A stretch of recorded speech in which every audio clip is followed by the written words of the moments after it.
Welcome back to MM డాబాకా ఛానల్కి. So 9వ తరగతి అయిపోయింది. ఇప్పుడు 10వ తరగతి ప్రాక్టీస్ బిట్స్. ఫస్ట్ టైం ఎవరైతే చూస్తున్నారో వాళ్ళు తప్పకుండా సబ్స్క్రైబ్ చేయండి, లైక్ చేయండి, షేర్ చేయండి.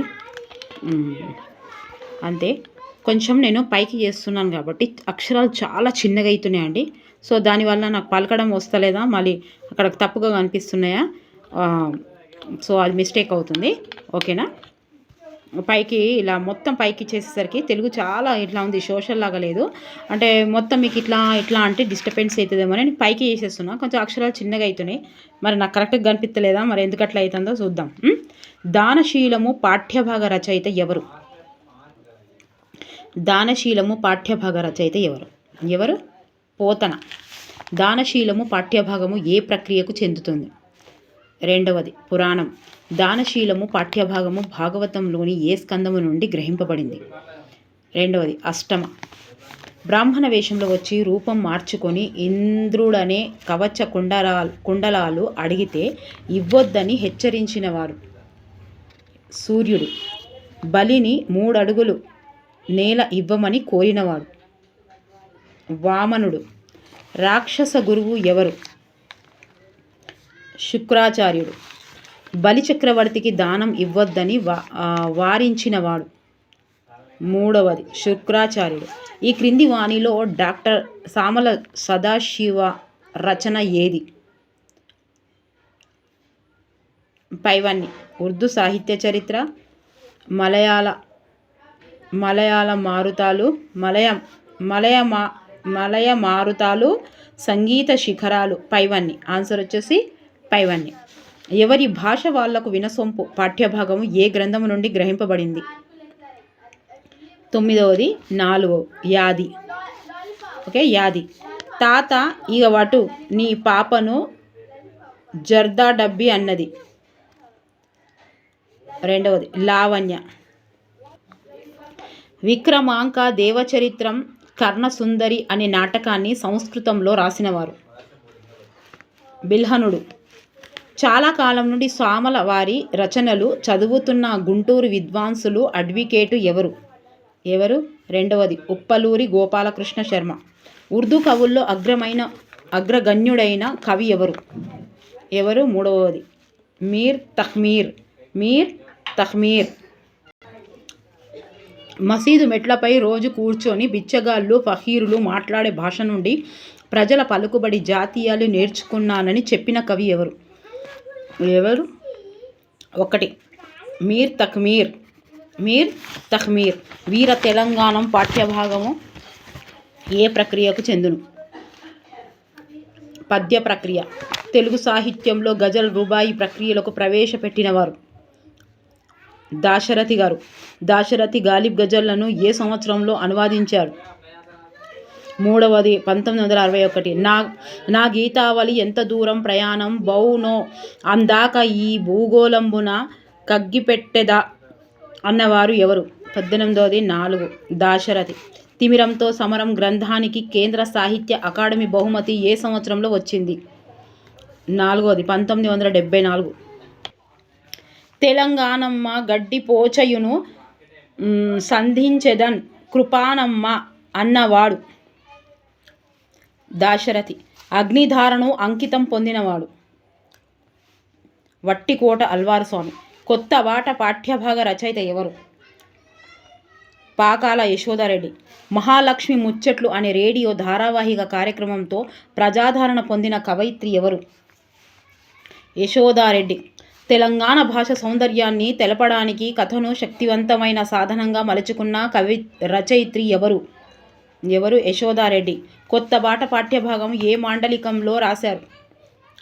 3వది ఉత్తర మాండలికం. అంతర్జాతీయ గూగుల్ ఆర్గ్ సంస్థ వారి ఉత్తమ గ్రామం పురస్కార్ పొందిన గ్రామం ఏది? 1 కొండాపూర్. సాగర గీతం పాఠ్యభాగ రచయిత ఎవరు? రెండవది అలిశెట్టి ప్రభాకర్. నగర గీతం పాఠ్యభాగం ఏ గ్రంథం నుండి గ్రహింపబడింది? 1 సిటీ లైఫ్. ఏదైనా ఒక అంశాన్ని కొసమెరుపుతో వ్యంగ్యంగా చురుకలతో తక్కువ పంక్తులతో చెప్పడాన్ని ఏమంటారు? 4వది మినీ కవిత. అలిశెట్టి ప్రభాకర్ రాసిన తొలి కవిత సంపుటి ఏది? ఎర్ర పావురాలు. సిటీ లైఫ్ పేరుతో అలిశెట్టి ప్రభాకర్ ఏ నగరంపై రాసిన మినీ కవితలు ప్రసిద్ధి చెందాయి? 1 హైదరాబాద్. మంటల జెండాలు గ్రంథాన్ని ఎవరు రాశారు? 4 అలిశెట్టి. నగర మోగిందా నయాగార దుమికిందా వాక్యంలోని అలంకారం ఏది? 4వది అంత్యానుప్రాసం. నగరంలో ప్రతి మనిషి పఠనీయ గ్రంథమే, మరి నీ బతుకు పేజీలు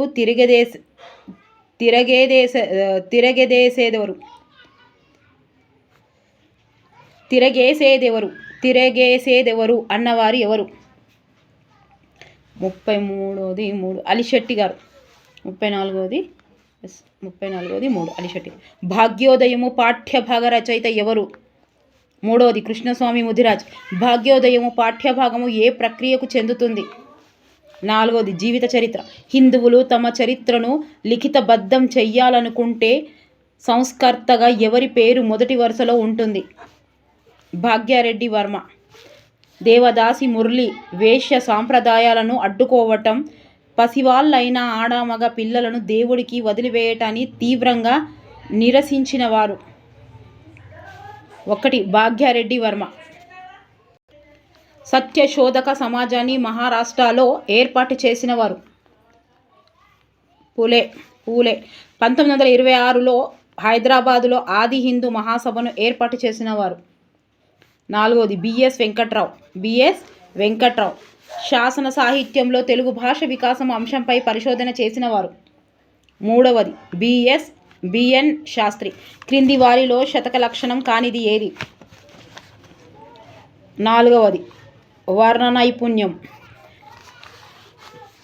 రాజుల్మత్తులు వారి సేవ నరకాప్రయాంబు అని రాజనింద చేసినవాడు?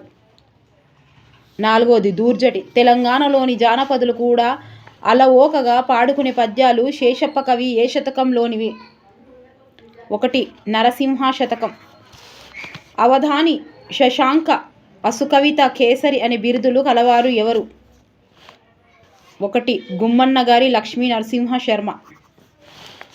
గుమ్మన్న గారి లక్ష్మీ నరసింహ శర్మ ఏ రంగాల్లో చేసిన పద్య పఠనం ప్రత్యేకమైంది? ఇందోల రాగం. గడిగే భీమకవి జన్మించిన నాగరగుంట ఏ జిల్లాలో ఉంది? 3 రంగారెడ్డి. బ్రతుకవచ్చుగాక బహుబంధనములైన వచ్చుగాక లేమి వచ్చుగాక అనే పద్యపాదములో ఛందస్సు ఏది? 48. 3 ఆట వెలది. లక్ష్య సిద్ధి పాఠ్యభాగము ఏ ప్రక్రియకు చెందును? 49. 4 సంపాదకీయ వ్యాసం. తక్కువ మాటల్లో పాఠకులను ఆకట్టుకునేటట్లు ఆలోచించేటట్లు చేయడం దీని లక్షణం. 2వది సంపాదకీయం. తెలంగాణ సచివాలయంలో ఏ దేవత విగ్రహం ఉండేది? 51. 3 నల్లపోచమ్మ. ఇందులో ఖచ్చితంగా మీకు ఇప్పుడు 9వ తరగతి అయినా 10వ తరగతి అయినా అన్నీ రావాల్సిందే. ఎందుకంటే మీరు ఇప్పుడు రివిజన్లు ఉన్నారా, స్టార్ట్ చేసిరా తెలియదు. స్టార్ట్ చేస్తే ఇవన్నీ వచ్చేటట్టు చదవాలి.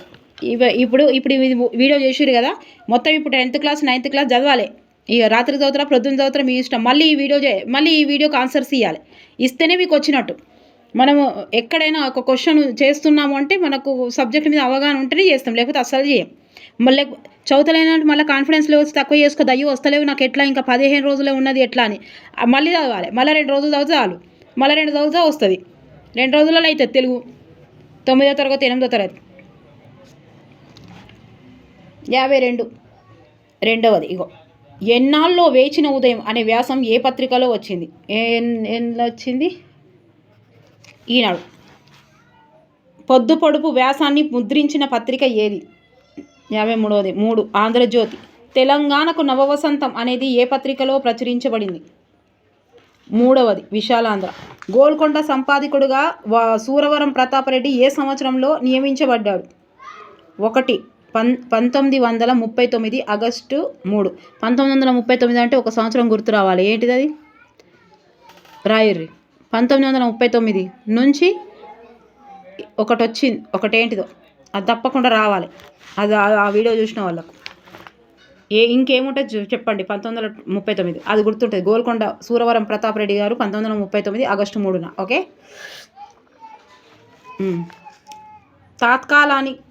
తాత్కాలానికి చెందినవే అయినప్పటికీ భిన్నమైన కాలాలకు వర్తించేవి ఏవి? 1 సంపాదకీయాలు. జీవన భాష్యం పాఠ్యభాగ రచయిత ఎవరు? 1వ సి నారాయణ రెడ్డి గారు. జీవన భాష్యం పాఠ్యభాగం ఏ ప్రక్రియకు చెందును? 3వది గజల్. ఇవన్నీ డైరెక్ట్ క్వశ్చన్ కంటెంట్ కాబట్టి మీకు ప్రతి ఒక్కటి రావాల్సిందే. తిప్పి లేవు. ఇందులో వస్తేనే తిప్పి ఇచ్చినప్పుడు రాయగలుగుతారు. ఇందులో రావాలి ఖచ్చితంగా. ఇది కంటెంట్ డైరెక్ట్ క్వశ్చన్ కాబట్టి అది తెలిసి ఉండాలి. అది తెలిస్తే వాడు ఎక్కడికి వెళ్ళి తిప్పించినా మనం రాయగలుగుతాం. ఓకేనా? ఇందులో ఇప్పుడు ఇది చేస్తలేరు అంటే మీరు కరెక్ట్గా చదవలేదు అని అర్థం, రివిజన్ చేయలేదని అర్థం, ఒకటేసారి చదివిరని అర్థం. గజల్లో ఉండే పల్లవిని ఏమంటారు? 2 గజల్లో ఉండే పల్లవిని ఏమంటారు? 59వది 2 మత్ల. పల్లవి అంటే మత్తల ముందుంటుంది అని చెప్పిన కదా, మత్తల. గజల్లో ప్రతిపాదం చివర ఉండే కవి నామముద్రను ఏమంటారు? 2వది తఖల్లుస్ అంటారు. తఖుల్లస్ అంటారు. గజల్లో ఉండే చరణాన్ని ఏమంటారు? మక్తా అంటారు. ఇవి ఈ వీడియో చేసిన తర్వాత మీకు సగమే వచ్చినాయి అనుకోండి, మళ్ళీ మీరు రివిజన్ చేయాల్సిందే. మీరు మళ్ళీ చేయాలి. మళ్ళీ ఇప్పుడు ఈ వీడియో చూసినాక ఈ వీడియో పక్కకు పెట్టి ఆ 9వ తరగతి మళ్ళీ చదవాలి. అవి ఏమో మొత్తం చదవండి, మళ్ళీ ఈ వీడియో చేయండి. ఇది వస్తున్నాయి అంటే కనీసం ఎంత ఉన్నాయని 70 క్వశ్చన్స్ ఏమో ఉన్నాయి మొత్తం కలిపి. ఆ 70 క్వశ్చన్స్ కూడా చేయలేదంటే మనం ఇంకా రివిజన్ చేయలేదనే అర్థం. సినారేకు జ్ఞానపీఠ అవార్డు ఏ గ్రంథానికి వచ్చింది? 62వది 1 విశ్వంభర.